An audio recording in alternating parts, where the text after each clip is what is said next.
તો welcome to guys. તો આજે આપણે ખેતરમાં આવી ગયા છે વેલા પોણી વાળવા માટે.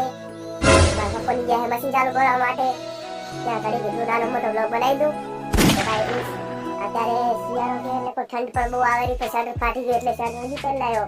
હવે મળે જ નતો ગંધા તો ના આવે તો તમને ખબર જ છે. ગાઈસ ઠંડ તો બહુ આવે રહી, પણ શું કરો કો ગંભીરતા હેવી. તો એ તો હવે છે ને તડકી ઉગી છે તો કશું વાંધો નહીં. પણ ગાઈસ આ છે મારું ખેતર. જો પહેલા બ્લોગમાં આટલો ભાગ પાયો તો, ને બીજા બ્લોગમાં આર્યો આટલું બાકી છે. ભાઈ માં તો કીધું મને કે તું પછી છૂટો પછી તારે કે પોણી નહીં વાળવાનું, ખાલી નેદવાનું કોને તને ખેતર છે એટલે એમાં નેદી તૂટી જવાના. હા તો ગાઈસ થોડી ઘણી મદદ કરી હોય તો આવજો નેદાવા 2-4 દિવસ. બીજું તો ઘણું તો નહીં.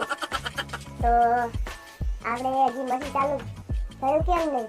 તો ગાઈસ આપણે કેનાલ નજીક જ છીએ એટલે આપણે કોને મશીનની બાજુમાં જ છે. લાગે એર કાઢતા હશે મશીનનું ત્યાં ઘડી. તો ગાઈસ તો આ લેબડો છે એ ગાઈસ મેં હોર્યો તો આ લેબડો વાર તમારે તળ દેખ્યા હતા.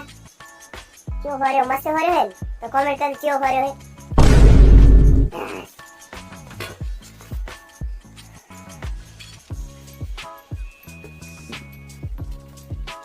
તો ગાઈસ અમારા ખેતરમાં મારા પપ્પાએ આ જીરું વાવ્યું છે, તમે જોઈ શકો છો. પણ આપણે જીરાનું નામ વાંચતા આવડતું નહીં. આ એમ અભણ એટલે આવડવાનું કઈ કામ નહીં. અભણને કાળા છે ભેંસ બરાબર. ને ગાઈસ આ છે મારો જીરો. કેવો છે તમે કોમેન્ટ કરો.